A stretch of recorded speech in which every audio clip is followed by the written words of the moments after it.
जय माता संतोषी। भक्तजनों, अगर आपके जीवन में सब कुछ होते हुए भी मन शांत नहीं है, अगर मेहनत के बाद भी फल अधूरा लगता है, अगर घर में कलह है, चिंता है और बार बार ऐसा लगता है कि पता नहीं मेरी किस्मत कब बदलेगी, तो आज यह कथा संयोग नहीं बल्कि माता संतोषी का बुलावा है।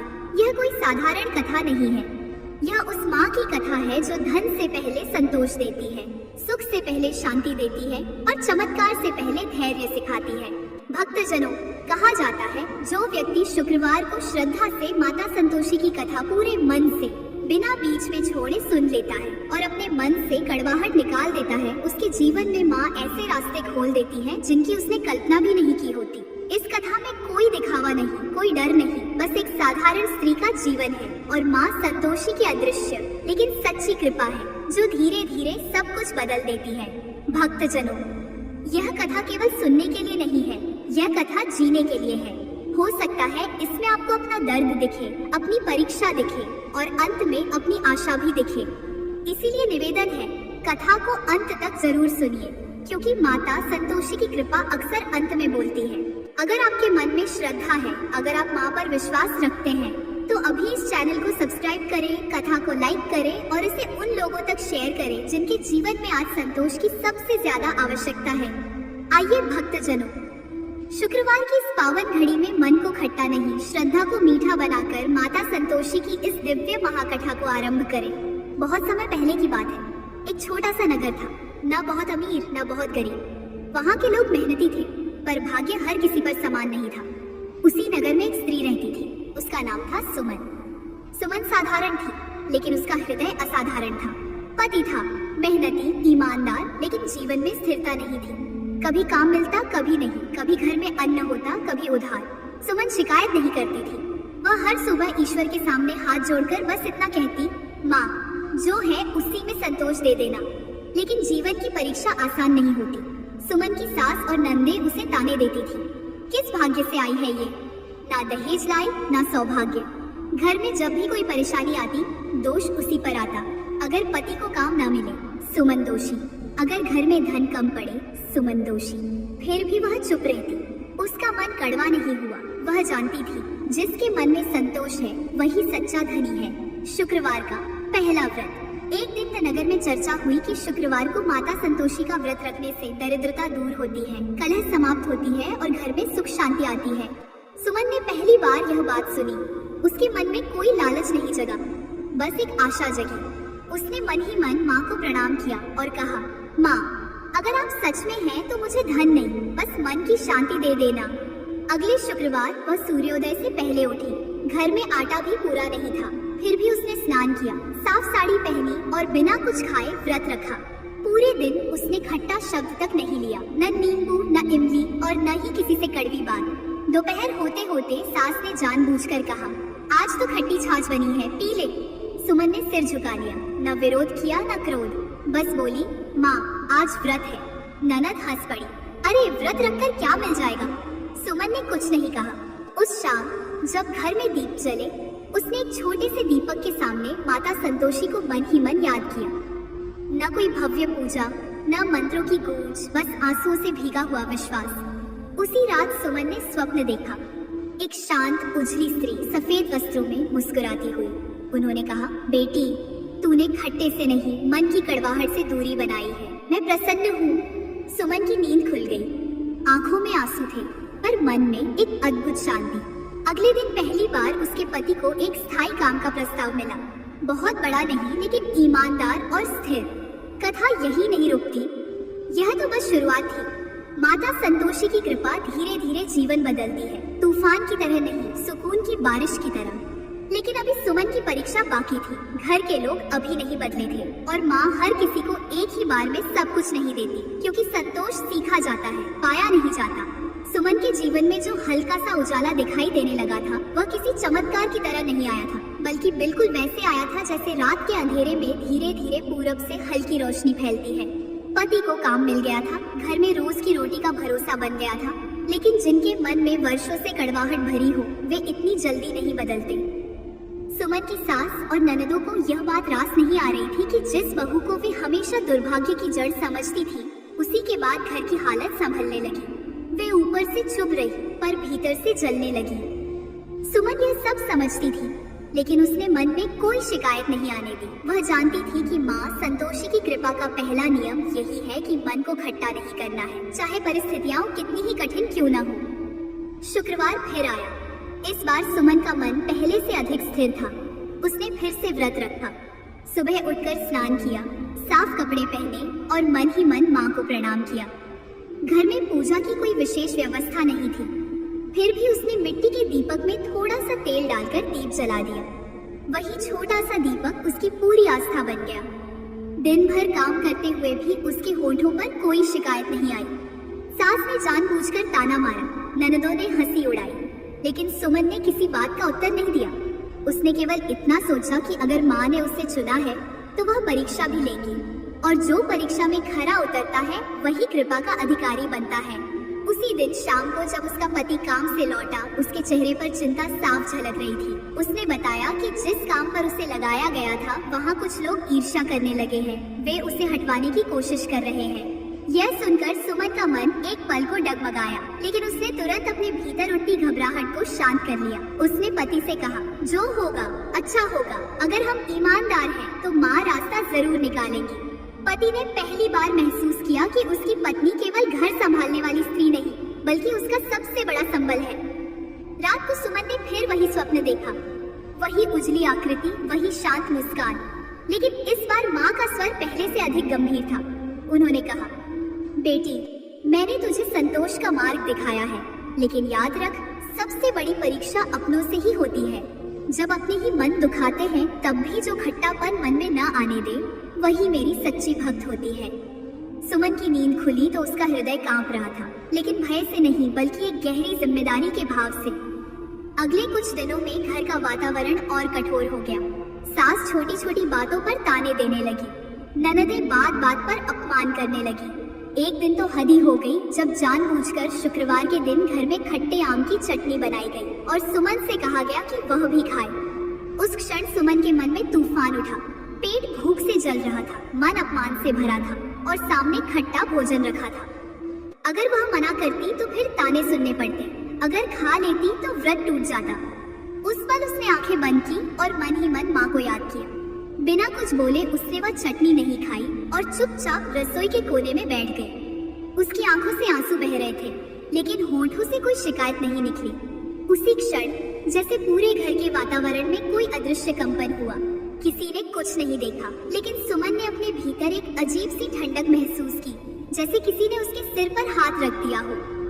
उसी रात घर में अचानक सास की तबीयत बिगड़ गई। डॉक्टर को बुलाया गया। उन्होंने बताया कि यह कोई बड़ी बीमारी नहीं है, बस ज्यादा तनाव और चिड़चिड़ापन है। यह सुनकर सुमन बिना कोई पुरानी बात याद किए पूरी रात सास के पास बैठी रही। पानी दिया, दवा दी और सेवा की। सास की आंखों में पहली बार अपराध बोध दिखाई दिया। कुछ दिनों बाद पति के काम की स्थिति भी बदल गई। जिन लोगों ने उसे हटवाने की कोशिश की थी, उनकी सच्चाई सामने आ गई और उल्टा उसका मान बढ़ गया। घर में थोड़ी स्थिरता आने लगी, लेकिन सुमन जानती थी कि यह सब अभी पूरा नहीं हुआ है। माँ संतोषी की कृपा कभी अचानक सब कुछ नहीं देती, वह धीरे धीरे मनुष्य को भीतर से बदलती है। सुमन के लिए असली जीत यह नहीं थी कि घर की हालत सुधर रही थी, बल्कि यह थी कि अब वह हर परिस्थिति में शांत रहना सीख रही थी। नगर में धीरे धीरे यह बात फैलने लगी कि सुमन शुक्रवार का व्रत रखती है और उसके घर में बदलाव आ रहा है। कुछ स्त्रियां उससे पूछने आईं। सुमन ने किसी को बड़े बड़े उपदेश नहीं दिए, उसने बस इतना कहा, माँ संतोषी केवल भूखा रहने से खुश नहीं होती, वह देखती है कि हम मन से कितने संतुष्ट हैं। यह सुनकर कई स्त्रियों की आंखें भर आईं, क्योंकि वे समझ गई थी कि वे अब तक केवल बाहर के नियम निभा रही थी, भीतर के नहीं। लेकिन हर कथा में जैसे अंधेरा और गहरा होने के बाद ही उजाला पूरी तरह फैलता है, वैसे ही सुमन के जीवन में भी एक बड़ी आंधी आने वाली थी। वह आंधी ऐसी थी जो उसके धैर्य, उसके विश्वास और उसके संतोष तीनों की अंतिम परीक्षा लेने वाली थी। माँ संतोषी अब उसे वहाँ तक ले जा रही थी जहाँ से लौटने के बाद इंसान वही नहीं रहता जो पहले था। समय बीतने के साथ सुमन के जीवन में बाहर से भले ही स्थिरता दिखाई देने लगी थी, लेकिन भीतर ही भीतर उसकी परीक्षा अब अपने सबसे कठिन चरण में प्रवेश कर चुकी थी। माँ संतोषी जिन पर विशेष कृपा करती है उनसे केवल सहनशीलता नहीं बल्कि पूर्ण समर्पण भी मांगती है, और यही समर्पण अब सुमन से लिया जाने वाला था। एक दिन अचानक उसके पति को नगर से बाहर एक बड़े काम के लिए भेज दिया गया। यह काम अगर सफल होता तो जीवन पूरी तरह बदल सकता था, लेकिन अगर असफल होता तो जो थोड़ा बहुत सहारा बना था वह भी छिन सकता था। पति के जाने के बाद घर में सुमन अकेली पड़ गई। सास और नंदों का व्यवहार फिर से बदलने लगा। अब ताने और भी तीखे हो गए, क्योंकि उन्हें लगने लगा था कि अगर पति दूर चला गया तो फिर से बहू पर दबाव बनाया जा सकता है। सुमन सब कुछ देख रही थी, समझ रही थी, लेकिन उसके भीतर अब पहले जैसी घबराहट नहीं थी। माँ ने उसे भीतर से मजबूत कर दिया था। शुक्रवार आया तो सुमन ने फिर व्रत रखा। इस बार भूख से ज्यादा उसे मानसिक पीड़ा घेर रही थी। पति की चिंता, भविष्य की अनिश्चितता और घर का बोझ सब कुछ एक साथ उसके मन पर था। फिर भी उसने मन में कोई कटु विचार नहीं आने दिया। वह जानती थी कि माता संतोषी का व्रत केवल पेट का नहीं, मन का भी होता है। उसी दिन नगर में एक बड़ा उत्सव था और घर में खट्टे मीठे व्यंजन बनाए जा रहे थे। सुमन को बार बार बुलाया गया, उकसाया गया, यहाँ तक कहा गया कि अगर वह खट्टा नहीं खाएगी तो घर की परंपरा का अपमान होगा। उस क्षण उसका हृदय कांप उठा। परंपरा और श्रद्धा आमने सामने खड़ी थी। उसने धीरे से सिर झुकाया और कहा कि वह माँ की आज्ञा नहीं तोड़ सकती। उसके शब्दों में न कठोरता थी न घमंड, केवल विनम्रता थी। लेकिन इस विनम्रता को कमजोरी समझ लिया गया और उसे अपमानित किया गया। उस रात सुमन बहुत देर तक रोती रही। उसने पहली बार माँ से सवाल किया। वह बोली, माँ, क्या संतोष का अर्थ यही है कि हर बार चुप रहूं, हर अपमान सहूं? ये सवाल कोई शिकायत नहीं था, बल्कि एक थकी हुई आत्मा की पुकार थी। उसी रात उसे स्वप्न में माता संतोषी का दर्शन हुआ, लेकिन इस बार उनका स्वर शांत होते हुए भी अत्यंत दृढ़ था। उन्होंने कहा, बेटी, संतोष का अर्थ अन्याय सहना नहीं है, बल्कि मन में विष न आने देना है। जो सहते हुए भी भीतर से कड़वा नहीं होता, वही सच्चा संतोषी होता है। यह सुनकर सुमन की आंखों से आंसू बहने लगे, लेकिन उसके मन का बोझ हल्का हो गया। कुछ ही दिनों बाद एक बहुत बड़ा संकट आया। पति के काम से कोई समाचार नहीं आ रहा था। नगर में अफवाह फैल गई कि उस काम में भारी नुकसान हुआ है। सुमन के ससुराल में फिर से वही बातें शुरू हो गई। हमारी किस्मत ही खराब है। इस बहू के आने के बाद सब उल्टा हो गया। सुमन का मन डगमगाया, लेकिन उसने अपने भीतर उठती पीड़ा को शांत किया। उसने शुक्रवार के दिन फिर व्रत रखा। इस बार बिना किसी उम्मीद के, केवल माँ की इच्छा पर खुद को छोड़कर। उसने मन ही मन कहा, माँ, अब जो होगा आपकी मर्जी। उसी दिन एक अजीब घटना घटी। नगर के मंदिर में अचानक एक वृद्ध स्त्री आई। उसके चेहरे पर तेज था, आंखों में गहराई। उसने सुमन को देखा और मुस्कुरा दी। उसने पास बुलाकर बस इतना कहा, बेटी, जब सब रास्ते बंद दिखे तब समझ लेना कि माँ ने नया द्वार खोल दिया है। यह कहकर वह स्त्री भीड़ में कहीं खो गई। सुमन बहुत देर तक वहीं खड़ी रही। उसके भीतर एक अजीब सी शांति उतर आई, जैसे भविष्य का डर धीरे धीरे मिटने लगा हो। कुछ ही समय बाद समाचार आया कि उसके पति का काम सफल हो गया है। न केवल सफल, बल्कि उससे भी अधिक फल मिला है जितना किसी ने सोचा था। वह सम्मान के साथ घर लौटने वाला था। यह सुनते ही घर का वातावरण बदल गया। वही लोग जो कल तक ताने दे रहे थे, आज मिठास से बात करने लगे। सुमन सब देख रही थी, लेकिन उसके मन में न गर्व आया, न बदले की भावना। उसने मन ही मन माँ को धन्यवाद दिया, क्योंकि अब वह समझ चुकी थी कि यह सब बाहरी परिवर्तन है।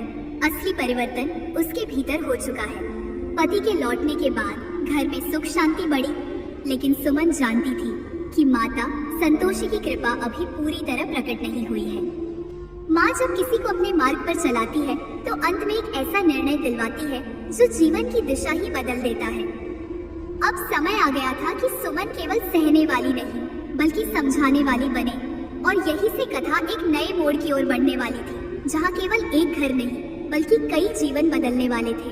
पति के सुरक्षित और सम्मान के साथ लौट आने के बाद सुमन के घर में बाहर से तो सब कुछ बदल गया था, लेकिन माँ संतोषी की दृष्टि केवल बाहरी सुख पर नहीं, बल्कि मन की गहराई पर होती है।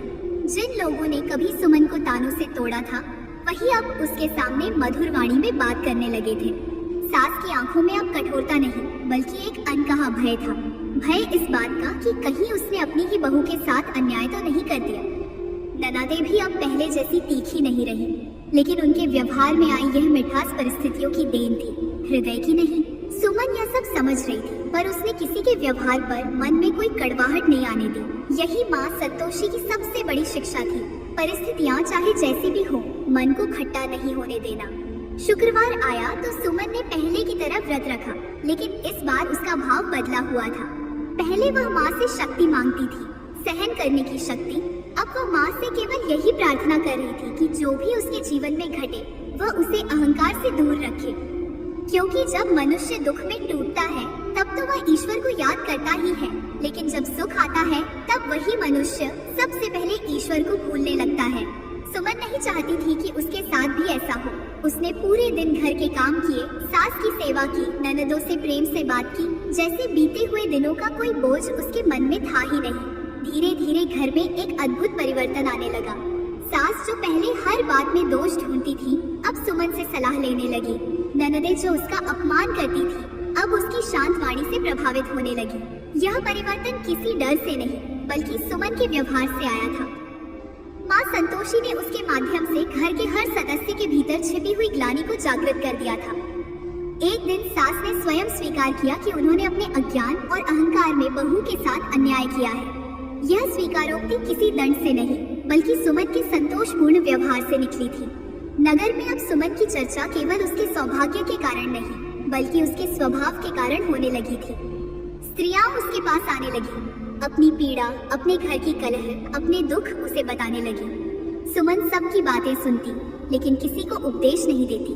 वह बस इतना कहती कि जब मन शिकायत से भर जाता है तब सबसे पहले माँ संतोषी से दूरी बनती है। उसकी बातें साधारण थी, लेकिन उनमें अनुभव की सच्चाई थी। कई स्त्रियों ने उसके साथ शुक्रवार का व्रत रखना शुरू किया, लेकिन सुमन उन्हें बार बार समझाती कि व्रत केवल उपवास नहीं है, बल्कि व्यवहार का व्रत है। इसी समय एक ऐसा प्रसंग आया जिसने सुमन के जीवन की दिशा ही बदल दी। नगर में एक निर्धन स्त्री रहती थी, जिसका जीवन लगातार संघर्षों से भरा था। वह भी सुमन के पास आई और बोली कि उसने बहुत व्रत किए, बहुत पूजा की, फिर भी उसका दुख कम नहीं हुआ। सुमन ने पहली बार किसी को विस्तार से समझाया कि माँ संतोषी हर भक्त को एक ही मार्ग से नहीं परखती। कुछ को वह सहनशीलता सिखाती है, कुछ को त्याग और कुछ को विश्वास। उसने उस स्त्री को केवल यही कहा कि वह अपनी तुलना दूसरों से करना छोड़ दे और जो मिला है उसमें माँ को देखना शुरू करे।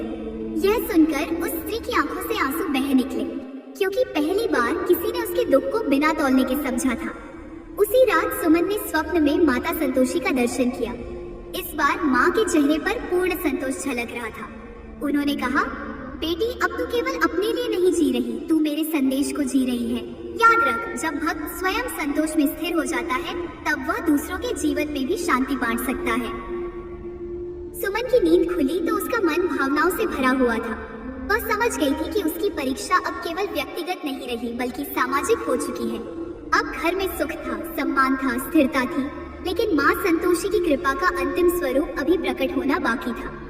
यह वह स्वरूप था जहाँ भक्त को केवल सुख नहीं मिलता, बल्कि उसका जीवन दूसरों के लिए एक मार्ग बन जाता है। सुमन अब साधारण गृहिणी नहीं रही थी, वह संतोष की जीवित प्रतिमा बन चुकी थी। लेकिन इस यात्रा का अंतिम पड़ाव अभी सामने था, जहां माँ स्वयं अपने भक्त की परीक्षा का पट खोलने वाली थी और उसी के साथ इस कथा का पूर्ण प्रकाश प्रकट होने वाला था। समय अब एक ऐसे मोड़ पर आ चुका था जहां सुमन का जीवन बाहर से पूर्ण दिखाई देने लगा था, लेकिन माँ संतोषी की कृपा कभी भी केवल बाहरी पूर्णता पर रुकती नहीं है। जब भक्त का मन संतोष में स्थिर हो जाता है तब माँ उसके माध्यम से संसार को शिक्षा देना शुरू करती है। सुमन के घर में अब अभाव नहीं था, अपमान नहीं था और कलह भी लगभग समाप्त हो चुकी थी। सास के व्यवहार में अपनापन आ गया था, ननदों के शब्दों में मधुरता घुल गई थी और पति के मन में सुमन के लिए सम्मान गहरा हो चुका था। लेकिन सुमन जानती थी कि यह सब माँ का दिया हुआ है, उसका अपना नहीं। यही भाव उसे भीतर से विनम्र बनाए हुए था। एक शुक्रवार ऐसा आया जो साधारण नहीं था। उस दिन सुमन ने व्रत रखते समय कोई विशेष कामना नहीं की। उसने न धन मांगा, न यश, न सम्मान। उसने केवल इतना कहा, माँ, जब तक सांस है मन को संतोष में रखना। यह प्रार्थना कोई शब्दों की नहीं, बल्कि अनुभव की थी।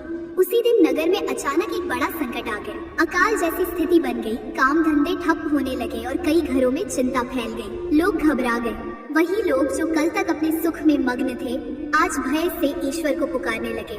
सुमन ने यह सब देखा। उसने किसी को डराया नहीं, किसी को आश्वासन के बड़े वादे नहीं दिए। उसने बस इतना कहा कि भय भी मन को खट्टा कर देता है। अगर संकट में भी मन संतुलित रहे तो रास्ता स्वयं निकल आता है। धीरे धीरे लोग उसके घर आने लगे, कोई भोजन की चिंता लेकर, कोई भविष्य की। सुमन ने अपनी क्षमता से अधिक कभी कुछ नहीं किया, लेकिन जो भी किया पूरे प्रेम और संतोष से किया। यही उसका सबसे बड़ा बल बन गया। उसी समय नगर में वही वृद्ध स्त्री फिर दिखाई दी जिसे सुमन ने पहले मंदिर में देखा था। इस बार वह सीधे सुमन के घर आई।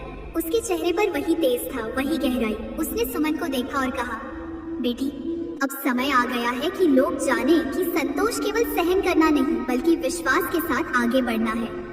यह कहते ही वह स्त्री अदृश्य हो गई। सुमन समझ गई कि यह कोई साधारण संकेत नहीं था। उसी रात उसे फिर माता संतोषी का स्वप्न दर्शन हुआ।